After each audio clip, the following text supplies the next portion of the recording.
जी नाजरीन, अब रुख करते हैं डिवीजन बहावलपुर का। हमारे deputy bureau chief Rana Benjamin की रिपोर्ट के मुताबिक रहीम यार खान से मुजाहिरीन के मुताबिक अबू धाबी पैलेस की तरफ से गरीबों के लिए दी जाने वाली इमदाद गरीबों तक न पहुँच सकी। डरा बागवार चक LCP के बेवा माजूर और गरीब तबके का अताई डॉक्टर लियाकत अली के खिलाफ एहतजाजी मुजाहरा।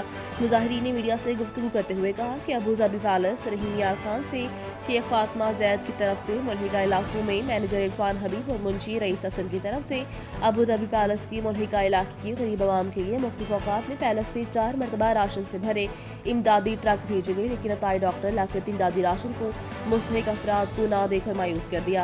अहले इलाका ने अबू धाबी पैलेस के मैनेजर से अपील की है कि अताई डॉक्टर चौधरी लियाकत अली के जिम्मे लगाए जाने के बजाय अपनी निगरानी में राशन को मुस्तहिक लोगों तक पहुँचाया जाए। जब इस बारे में लियाकत अली से मौक़िफ़ लेने के लिए रब्ता किया गया तो उन्होंने कॉल अटेंड न की।